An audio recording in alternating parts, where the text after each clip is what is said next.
Welcome back to another video. Today we're going to be talking about how the Utah Jazz played against the Houston Rockets in their most recent Summer League game. Again, as this video airs, there's probably going to be a game tonight, I believe, against the Clippers. So I'll be reacting to that one tomorrow. But to make a long story short, they won 86-76, and it was awesome. The reason why I switched my mic is because it was awesome. And I'm going to have a little bit of enthusiasm when I talk about these guys. And I didn't want to lean forward and backwards into my other microphone. Just a little bit of a warning. I may get a little bit loud at certain points just because I get animated. I'm not usually animated in the videos. If you're used to the videos, then you would know. But if you're new to the channel, hello there. I'm Wraith Hoops. I cover all things basketball. That being said, go in and like this video right now. Subscribe, turn on post notifications, and become a member of the channel to help support the content. But without any further ado, we're going to be talking about Taylor Hendricks, Cody Williams, Kyle Filipowski, and the rest of the guys momentarily.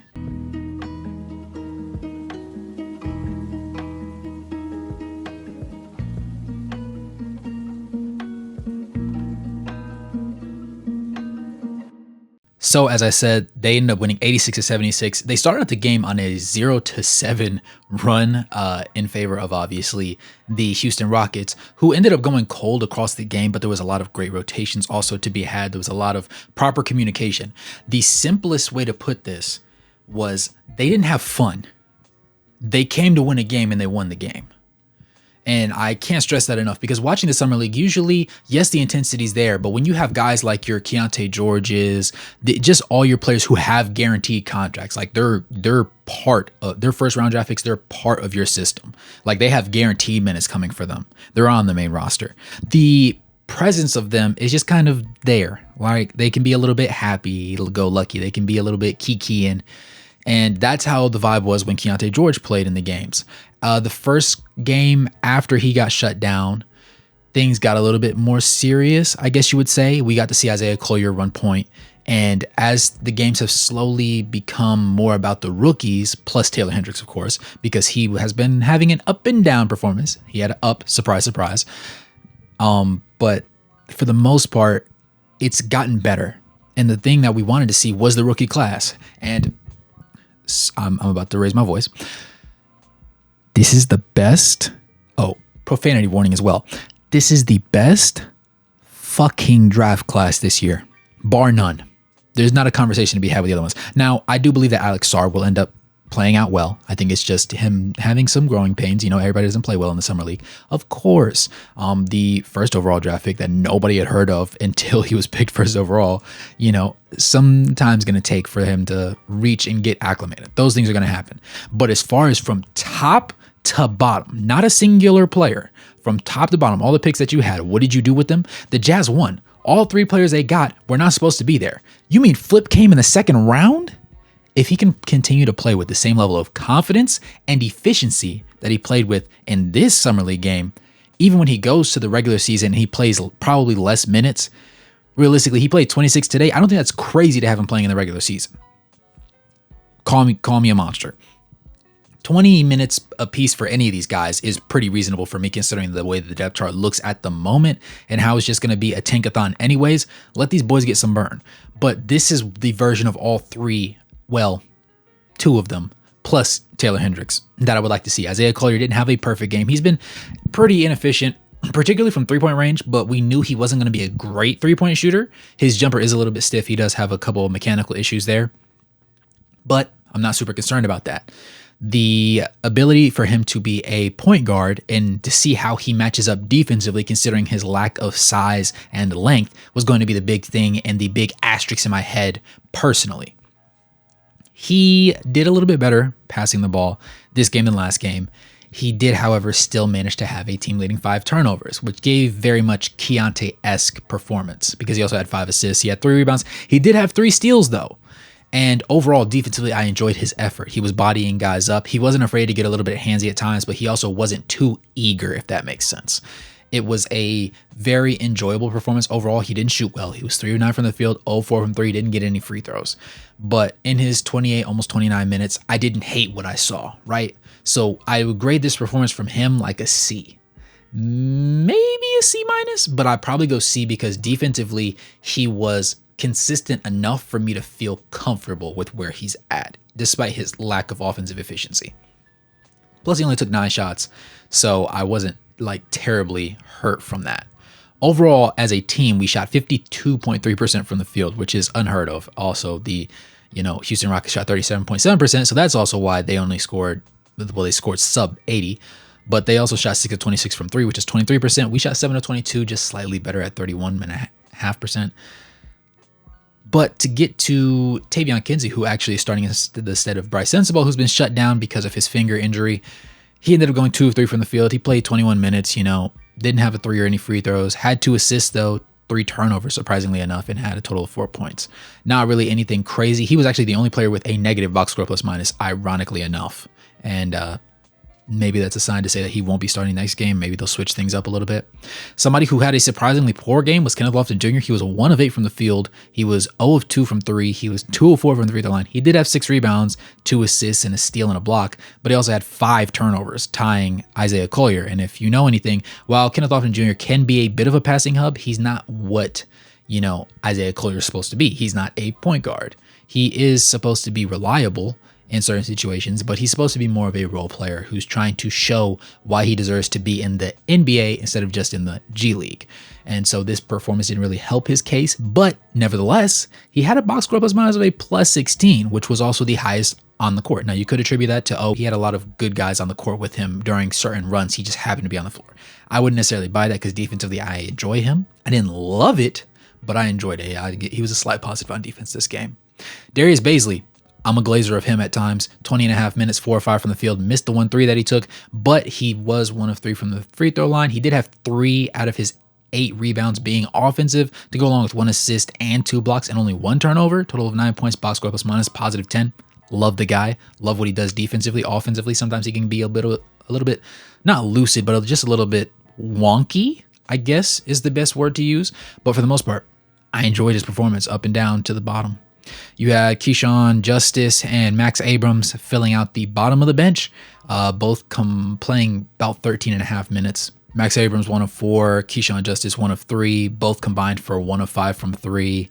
Combined, they had 4 rebounds, 4 assists, 2 steals, 1 block, and they didn't turn the ball over at all. And ironically enough, Keyshawn Justice also had a high box score plus minus at a positive 10, while Max Abrams was also just a positive 1.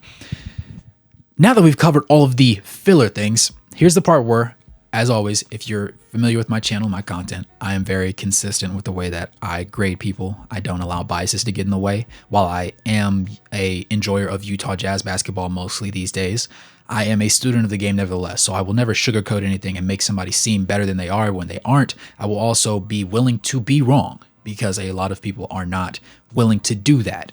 And I think that's something that's really sorely lacking in the NBA content creator space and just across sports media entirely. You can feel however you want to feel. Men lie, women lie, numbers don't. Numbers can tell a story, but without certain context or other numbers included along with them, it can be misleading, but numbers don't lie. With that being said, though, I'm going to get a little bit glazy with these 3 boys today because not only did I like what they did today, I loved what they did today. Now, in the beginning of the game, Taylor Hendricks gave me a couple slightly weird rotations defensively that I didn't enjoy. He got beat on a closeout on a weird angle, and he didn't try and run with his man because he really could have stole the pass because the man ends up sliding over, slides off of his man to go contest as he should have. But because Hendricks didn't double down and try and cut off that passing lane, a little dump off pass, and they got that shot off. But I digress because for the most part, I enjoyed Taylor Hendricks today. He was a little bit more consistent than he's been in past summer league games. He's always had flashes this summer league, but he hasn't really struck together a whole lot of consistent games or consistent stretches of just elite defensive play to justify his poor shooting. And just as much as I said last game, and some people have been saying, oh, we're a little bit worried about his, development as far as his shooting. I'm not super concerned about his shooting. I know it will come. But it was just a thing of, all right, man, come on. You're making me look bad because I'm sitting here. I'm defending you, right?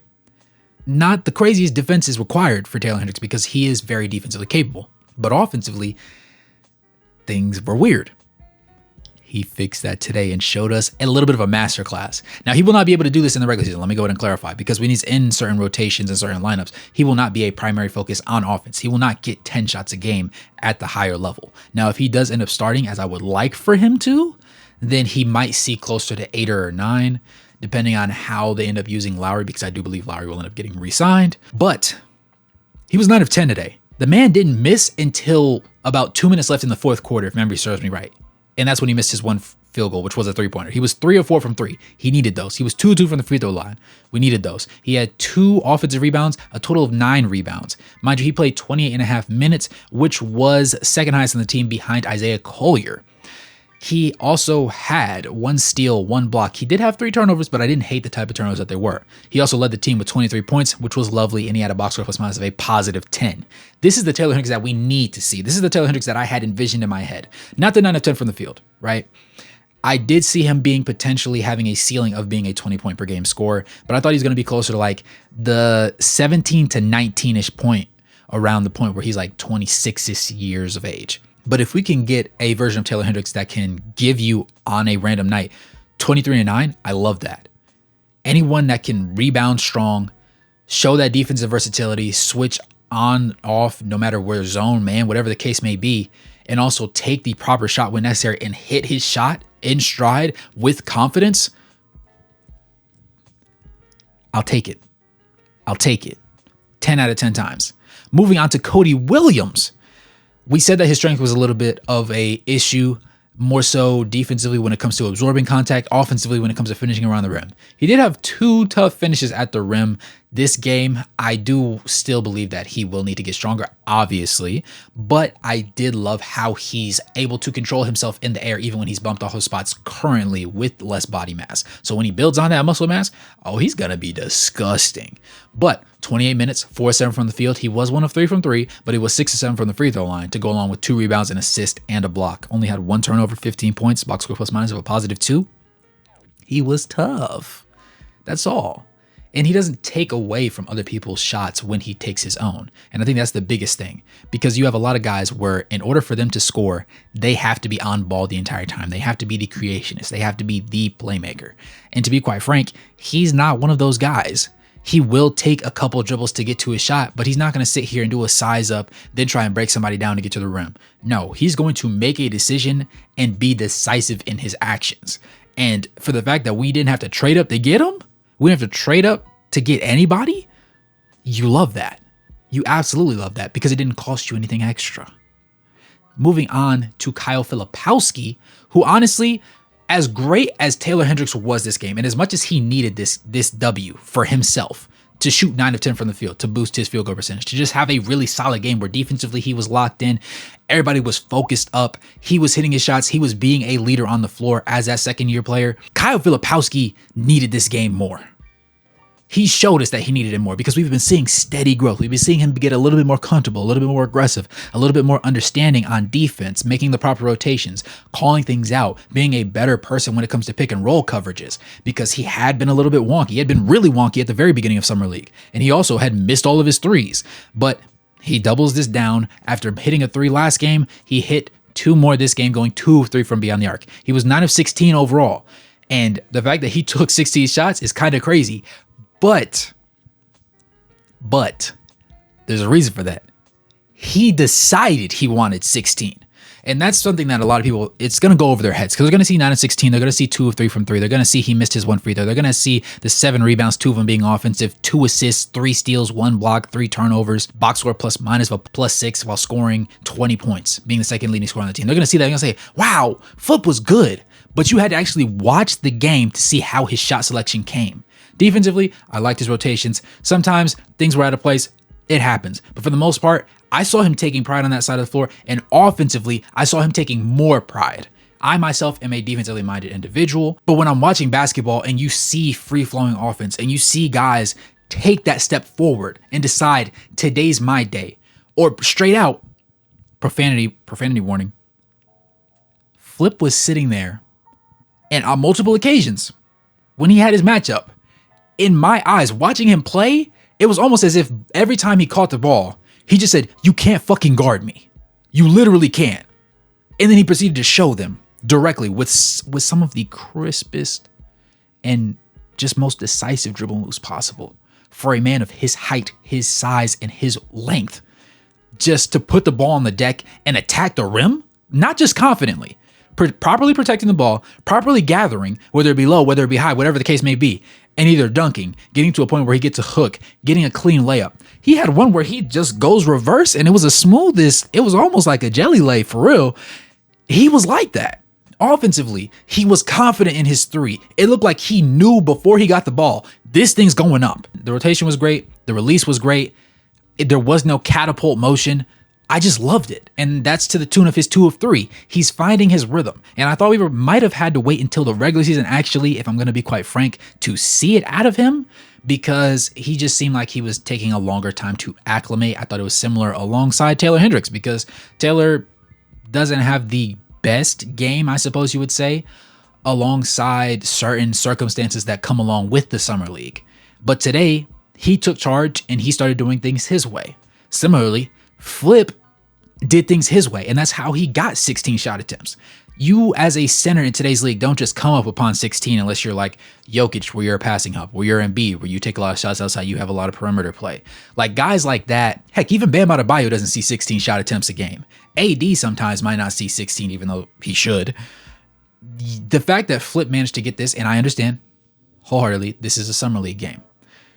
But the fact that he was able to be this effective, be this efficient, be this decisive, just this early into his career, playing against guys that are hungry, because at this stage, you're not going to see a lot of guys in the summer league that have something to lose playing. You're going to see a lot of guys that need the contract. A lot of guys that are trying to prove, hey, I deserve to be on an NBA roster.